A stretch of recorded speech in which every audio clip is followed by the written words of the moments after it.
Assalamualaikum warahmatullahi wabarakatuh teman-teman semua. Selamat datang di Universitas Alma-Ata. Selamat datang di video tutorial pembuatan weblog. Baik, di kesempatan kali ini saya akan membuat video tutorial. Mungkin sama seperti acara workshop kemarin sudah kita adakan di fakultas-fakultas yang ada di Universitas Alma-Ata. Kita buat video tutorial agar teman-teman bisa mengulangnya kembali, bisa mempelajari kembali. Bersama saya Bapak Deden Hardan Kutama dari Prodi Informatika Fakultas Komputer dan Teknik Universitas Alma-Ata. Baik, ini biodata saya, nama panjang, gelar, kemudian pendidikan saya S1 STMIK Amikom, S2 Universitas Amikom, S3 ongoing di Universitas Diponegoro Semarang. Kegiatan saya yang pertama ada dosen Fakultas Komputer dan Teknik Universitas Alma-Ata, manajer website di Universitas Alma-Ata, pembina Yayasan Al-Abrar Rasin Indonesia. Tanpa panjang lebar, kita langsung aja coba untuk masuk ke materi teman-teman. Jadi di kalangan para online marketer terkenal ada ungkapan namanya content is king ya, yang dalam bahasa Indonesia diterjemahkan sebagai konten adalah raja. Nah, mengapa konten marketing itu penting untuk bisnis? Nah, yang pertama investasi jangka panjang. Jadi, jika kita memiliki suatu konten yang memiliki visitor banyak dan kontinu, artinya setiap bulan memiliki visitor, maka akan dengan mudah kita mendapatkan akan mendapatkan traffic lah, namanya traffic yang nantinya bisa dikonversi menjadi pembelian dalam suatu produk maupun jasa kita. Kemudian yang kedua, meningkatkan brand awareness. Tidak menutup kemungkinan beberapa instansi maupun beberapa organisasi memerlukan brand awareness yang digunakan untuk membuat para calon customer mereka, calon pelanggan mereka mempercayai mereka dan menggunakan jasa maupun membeli produk mereka. Nah, kita harus paham hal itu teman-teman, karena yang namanya brand awareness itu penting baik personal maupun organisasi. Saya katakan lagi bahwa personal pun juga harus mementingkan brand awareness. Mungkin teman-teman mahasiswa saat ini belum mementingkan hal itu, namun nanti ketika sudah lulus S1, brand awareness ini sangat penting. Biasanya sangat kentara brand awareness ketika kita mengatakan sebuah platform namanya LinkedIn. LinkedIn itu adalah platform yang digunakan sebagai brand awareness juga ya. Artinya di sana kita bisa melihat profil-profil kita, profil-profil orang lain, kurikulum vitae dan sebagainya. Ini untuk websitenya LinkedIn seperti ini. Kemudian yang ketiga, mendapatkan kepercayaan pelanggan. Jadi dari brand awareness ini nanti akan mendapatkan kepercayaan pelanggan yang bisa dikonversi menjadi penjualan. Yang keempat, ada meningkatkan traffic. Jadi dengan orang percaya kepada kita, maka orang akan semakin rajin untuk datang ke website kita, ke blog kita, ke sosmed kita, dengan tujuan mereka untuk membeli atau menggunakan jasa kita. Nah, kemudian selanjutnya, konten berkualitas itu sama dengan konten SEO friendly. Artinya apa? Konten yang SEO friendly dari sisi struktur kalimat, struktur keyword dan sebagainya, itu adalah konten yang berkualitas menurut Google ya. Saya nggak bilang menurut saya, karena dalam sebuah dunia blog maupun artikel maupun sosial media seperti Instagram itu yang mengatakan berkualitas atau tidak itu adalah platform, jadi bukan personal. Nah, untuk artikel, baik, untuk artikel yang bagus itu seperti apa? Kita lihat di sini contoh, ada analogi artikel A dan B dengan panjang 1000 kata sama ya, dibaca 100 kali sama. Namun rata-rata durasi membacanya berbeda. Rata-rata durasi membaca 4 menit untuk artikel A, artikel B 1 menit, dan direkomendasikan atau di-sharing atau di-share oleh para pembaca itu artikel A 23 kali. Sedangkan artikel B itu 4 kali. Artinya di sini bahwa artikel A dia lebih baik daripada artikel B. Nah, ini spesifik seperti ini teman-teman. Jadi enggak terus dibaca sama, kemudian dua-duanya sama-sama bagus, bukan seperti itu. Ada banyak faktor, yaitu seperti rata-rata durasi membaca, atau rekomendasi share, jadi di share beberapa kali oleh para pembaca. Nah, lebih parah lagi, nanti misalkan ini ya, lebih parah lagi ada artikel C gitu, sama panjang katanya, dibacanya sama 100 kali, tapi rata-rata durasi membaca cuma 10 detik, atau biasa disebut bounce rate. Nah, ini nggak masuk artikel yang bagus, jadi bisa dikatakan artikel yang jelek, karena bounce rate atau orang membuka blog kita, artikel kita, kemudian dalam beberapa detik dia keluar, karena apa? Nggak cocok dengan artikel kita. Nah, itu malah buruk sekali. Oke, kemudian salah satu cara, beberapa cara yang kita bisa gunakan untuk membuat artikel yang baik, yang bagus. Yang pertama adalah kita mempelajari karakter calon pembaca. Jadi dengan kita mengetahui audiens kita siapa, kita bisa menargetkan pola kalimat kita, pola bahasa kita, penggunaan tanda baca dan lain sebagainya sesuai dengan target. Sebagai contoh seperti ini teman-teman, kita menarget para pembaca bapak-bapak. Nah, kalau bapak-bapak kita tulisan biasa nggak masalah, tapi kalau kita menarget anak-anak muda, anak-anak remaja, kita nggak mungkin pakai bahasa yang biasa. Artinya biasa itu seperti ini. Nah, seperti ini nggak mungkin. Karena apa? Anak muda tuh cenderung zaman sekarang lebih susah untuk membaca hal seperti ini. Ini bisa dikatakan itu dalam tanda kutip males, karena apa? Rengket, padat sekali dia isinya. Nah, itu nggak cocok. Nah, makanya rata-rata yang baca koran adalah yang baca koran rata-rata adalah bapak-bapak, karena anak muda itu agak malas. Kalau saya pribadi juga malas baca segininya. Lalu yang baik bagaimana? Yang baik adalah seperti ini, kanan ini. Jadi lupakan kaidah bahasa Indonesia ya. Jangan ikuti saran dari guru bahasa Indonesia yang mengatakan bahwa sebuah paragraf sebaiknya terdiri dari 5 kalimat dan harus mengandung sebuah ide pokok. Kalau tidak, maka saya beri 0 atau salah. Nah, itu jangan kita jadikan acuan dalam membuat artikel ya. Baik itu artikel di media massa, artikel di blog, website, maupun artikel cuplikan yang ada di sosmed Instagram teman-teman. Itu jangan, karena apa? Lebih cenderung orang mudah melihat yang sebelah kanan ini. Bold untuk caption atau kata-kata yang bakal menarik. Kemudian satu paragraf hanya terdiri dari beberapa kalimat saja. Nah, tujuan secara psikologinya seperti ini. Layar laptop, gadget, kemudian layar HP, tab, itu kalau terlalu lama dilihat itu pusing teman-teman. Nah, kalau model tulisannya seperti sebelah kiri ini padat sekali, orang akan cenderung bacanya dia lebih kerja keras, matanya akan semakin lelah. Oleh karena itu para pembaca di dunia maya lebih menyukai model seperti kanan ini. Nah, kemudian kita masuk ke weblog ini. Nah, ini mungkin bagi teman-teman jadi pertanyaan ya, kenapa sih kita harus belajar weblog? Saya bukan dari dunia komputer, Pak. Saya bukan orang-orang komputer. Saya orang kesehatan, saya orang pendidikan, saya orang agama. Baik, saya akan sedikit kasih analogi bagi teman-teman kenapa Universitas Alma-Ata menggalakkan pelatihan weblog ini. Perlu diketahui bahwa zaman sekarang itu pembuatan website itu sudah bisa disebut mutlak wajib. Brand awareness personal pasti memiliki website.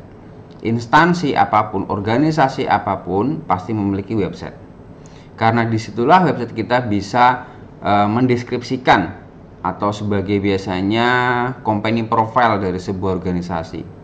Sekarang sudah masuk dunia digital, di mana orang pengen melihat suatu instansi, pengen mengenal suatu instansi, nggak perlulah kita datang langsung, cukup melihat website saja. Seperti contoh Universitas Alma-Ata yang sudah punya website, Hima yang sudah memiliki website, dan organisasi-organisasi lainnya. Nah, suatu saat ke depan dengan adanya pelatihan ini, teman-teman yang memiliki memiliki minat untuk membuat website suatu saat jika ingin membuka atau membangun brand awareness pribadi, misalkan di bidang gizi, pernah mengikuti event apa, pernah membuat proyek apa, pernah kerja di mana, itu disusun di company profile pribadi di website pribadi. Nah, itu juga akan mendorong teman-teman untuk bisa mendapatkan pekerjaan yang lebih bagus lagi karena terlihat profesional, teman-teman. Nah, ini salah satu kenapa Universitas Alma-Ata mewajibkan teman-teman semuanya untuk bisa paham mengenai cara pembuatan weblog. Oke, baik, kita langsung coba bagaimana cara membuat weblog. Jadi kita pahami dulu bahwa website dan blog itu berbeda. Sebagai contoh yang pertama ini, shopingo-soratemplate.blogspot.com ini adalah blog ya teman-teman, karena dia menggunakan subdomain, ini blog. Kemudian yang kedua, shopingo-soratemplate.com ini adalah website. Namun tidak berhenti sampai di situ juga. Definisi website dan blog itu kalau menurut saya itu juga diperluas dari sisi layout, dari sisi template. Kalau blog dia biasanya hanya berupa postingan catatan seperti ini contohnya.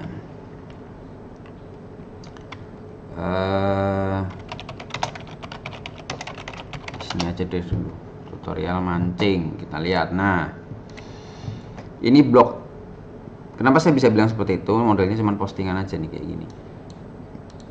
Oke, postingan selesai. Kemudian kalau website seperti apa? Website saya bisa contohkan seperti Alma-Ata. Oh, udah ada di sini. Nah, ini website. Susunannya berbeda bukan? Di website itu nggak hanya artikel, ada bannernya, ada tagline-nya, ada informasi yang harus disampaikan selain artikel. Kemudian company profile mini seperti ini, sejarah Alma-Ata, video yang digunakan sebagai promosi, serta konten-konten yang bisa digunakan sebagai promosi.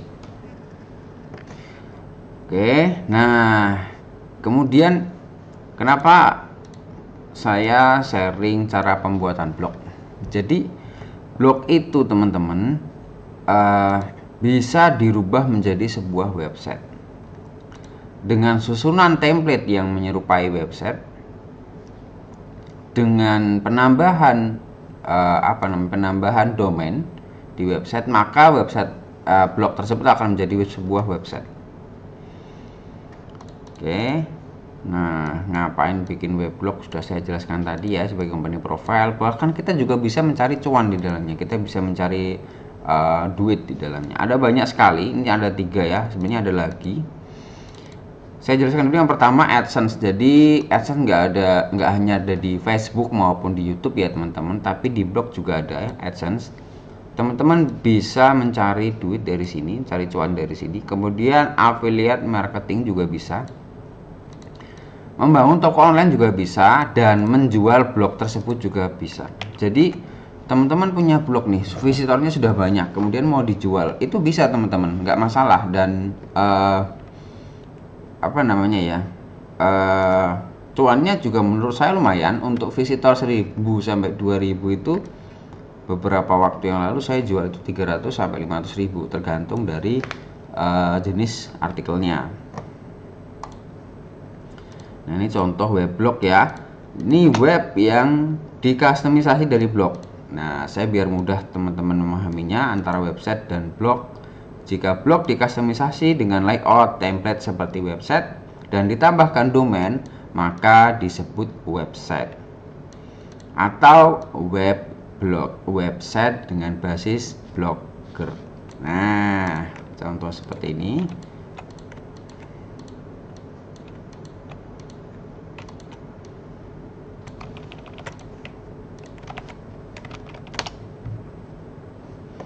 Nah, ini teman-teman kita lihat nih, website ini, online shop ini. Tapi tahu nggak teman-teman, ini blogspot nih. Dia blog dengan template atau layout website. Ini tinggal dikustomisasi menjadi .com, dia akan menjadi sebuah website. Nah, Menarik bukan? Jadi teman-teman bahkan bisa menjual jasa pembuatan blog dari hasil pelatihan di workshop ini.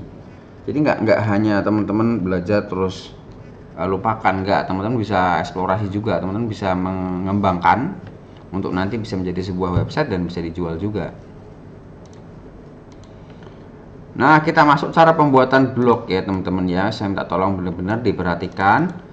Saya akan menerangkan sedetail mungkin dan semudah mungkin, dimulai dari login ke blog, kemudian memilih nama blog, URL atau nama blognya, mohon maaf, kemudian konfirmasi nama tampilan, dashboard, pembuatan konten sampai hyperlink. Nah, kita mulai langsung. Jadi yang pasti kita masuk dulu ke blogger.com. Oke, blog itu nggak cuma blogger.com ya, atau blogspot. Ini di blogger.com sama aja dengan blogspot. Ada lagi namanya WordPress. Nah, ada juga WordPress. Nah, kita ketika membuat suatu blog itu harus dipikirkan juga jangka panjang.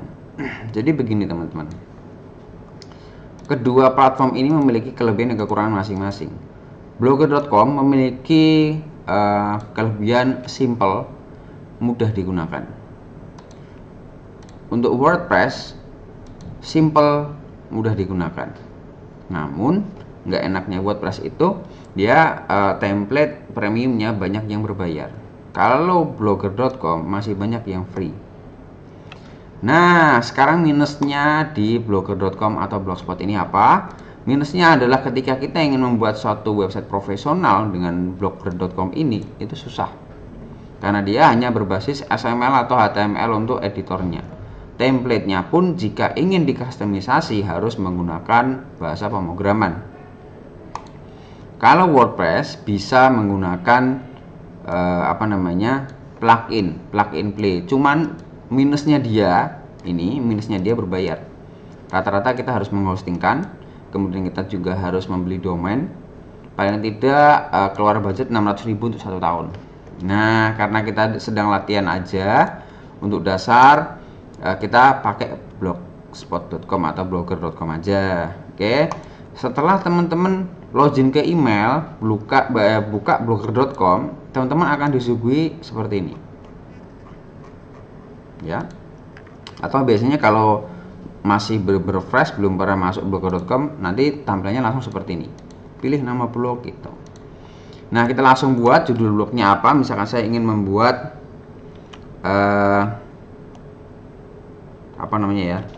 tips server mining misalkan. Ya, tips mining aja deh, tips mining cryptocurrency. Jangan yang apa sih ya, yang lebih mudah, tips trik komputer. Jadi isinya tips trik troubleshooting, error Windows dan sebagainya. Nah, kemudian kita klik ini ya, berikutnya. Kemudian kita pilih alamat. Nah, ini harus diperhatikan banget, berarti kita harus benar-benar godok nama yang akan kita inginkan. Untuk nama blog ini saya sangat menyarankan, karena untuk jangka panjang nama ini gunakan nama sesuai dengan keyword atau topik website atau blog teman-teman semua. Contohnya ini, tips trik komputer. Maka untuk alamatnya jangan pakai nama pribadi, gunakan juga nama tersebut. Nah, kita cek ketersediaannya ada nggak. Nah, alamat blog ini tidak tersedia, kita cari yang lain. Kita balik dulu, kita balik aja trik tips komputer, ada nggak? Meriksa tidak tersedia lagi, kita tambahin karakter tips trik tips trik komputer. Tidak tersedia lagi, kita ubah Indonesia. Nah, lihat nih, alamat blog ini tersedia, abu-abu ini kecil, ada tulisan kecil abu-abu, agak opacity-nya agak lumayan, ini nggak begitu kelihatan. Artinya alamat ini kita bisa gunakan. Selanjutnya klik simpan. Nah, sekarang blog teman-teman sudah jadi. Cepat bukan? Mudah. Teman-teman bisa untuk coba di rumah. Selanjutnya apa? Kita bisa buka blog. Nah, ini dari menu ini kita scroll ke bawah, kita klik lihat blog. Nah, ini adalah tampilan blog teman-teman semua. Lalu kita akan mempelajari menu-menu yang ada di dalamnya sini. Yang pertama statistik. Ini untuk melihat kunjungan dari blog teman-teman. Ada komentar, kita bisa melihat komentar yang diposting oleh pembaca. Penghasilan ini nih, AdSense ini. Nah, ini kita bisa klaim untuk mengikuti monetisasi. Namun kita harus memenuhi beberapa persyaratan. Nah, itu ini kita bisa lihat, teman-teman bisa klik sendiri kelayakan AdSense-nya apa, penyesuaiannya gimana. Itu mengenai pembayaran juga ada. Nah, teman-teman bisa pelajari dulu.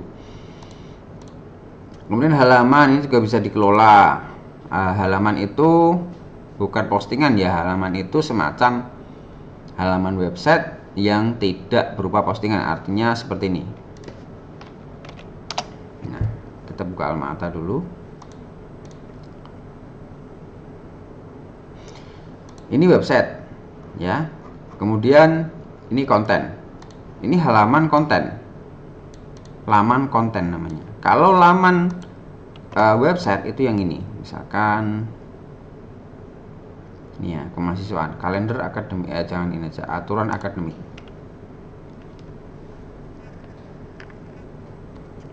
Nah, ini adalah halaman atau laman website. Nah, perbedaannya kalau laman website menampilkan informasi dan parentnya masuk ke sini, artinya konten tersebut masih dalam induk website, tapi kalau konten sudah berbeda. Oke, nggak usah basa-basi. Kalau misalnya memang bingung, teman-teman bisa tulis di kolom komentar atau join di grup Telegram untuk tanya jawab. Untuk tata letak, tema, setelan itu kita pelajari di lain waktu. Kita fokus ke konten saja dulu. Oke, baik. Oke, kita langsung coba untuk membuat postingan ya. Setelah kita mengenal menu-menu yang dasar digunakan, selanjutnya kita buat postingan. Nggak susah teman-teman. Jadi kita tinggal klik postingan ini, menu postingan. Ini diklik, kemudian klik postingan baru. Selanjutnya judul kita isi, misalkan trik mematikan PC. Kontennya terserah apa, teman-teman. Yang penting jangan copy paste ya, sangat tidak diperbolehkan karena berdampak buruk di blog ataupun akun student Anda. Nah, selanjutnya kita mempelajari mengenai hyperlink. Jadi hyperlink itu apa? Hyperlink itu adalah cara bagaimana kita menautkan halaman utama blog atau website kita ke halaman lain, baik itu internal maupun eksternal. Contohnya seperti ini nih. Di Almata kita ada program studi di bawah sendiri ya. Ini bisa diklik. Nah, kita lihat nanti di kiri ini ada, sebelah kiri bawah ada halaman website. Nah, ini adalah hyperlink namanya teman-teman. Jadi di sini kita bisa masuk ke halaman lain. Nah, ini wajib teman-teman pelajari. Oke, kita langsung coba praktikan hyperlink menggunakan link Universitas Almata. Nah, kita copy Almata, kemudian kita blok. Kemudian sisipkan link, pastekan ke sini. Checklist buka link di jendela baru dan terapkan. Nah, jadi linknya biru. Kalau biru berarti sudah benar. Selanjutnya klik publikasikan dan konfirmasi. Nah, ini postingan sudah jadi. Teman-teman bisa lihat dengan cara menu nih di scroll ke bawah. Klik lihat blog. Nah, sudah jadi. Postingan sudah masuk. Kita coba klik hyperlinknya sudah benar atau belum. Klik judul artikel, klik ini. Nah, ini sudah betul teman-teman. Nih, Universitas Almata kita klik, ini sudah betul. Artinya hyperlinknya sudah sesuai. Oke. Mungkin segitu aja teman-teman, nggak usah panjang lebar. Jadi kali ini kita akan mempelajari blog ini secara expert mungkin di kemudian hari. Bagi teman-teman yang ingin belajar lebih jauh mengenai weblog, bisa join di Telegram, di channel Telegram saya sebagai manajer website Universitas Almata. Insya Allah akan saya padu bersama teman-teman magang yang ada di kampus untuk sharing kepada teman-teman cara lebih expertnya lagi mengenai settingan tata letak, tema, HTML-nya, kemudian SEO dan sebagainya. Silahkan ada di deskripsi ya, untuk link channel Telegramnya ada deskripsi. Mungkin segitu aja teman-teman.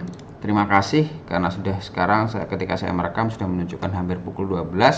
Sebentar lagi waktu zuhur. Terima kasih atas kehadirannya teman-teman semua. Selamat belajar, dan ketika teman-teman sudah berhasil seperti ini, silahkan presensi dengan memasukkan link doc-nya. Link presensi tersedia di deskripsi video ini. Terima kasih semuanya. Assalamualaikum warahmatullahi wabarakatuh.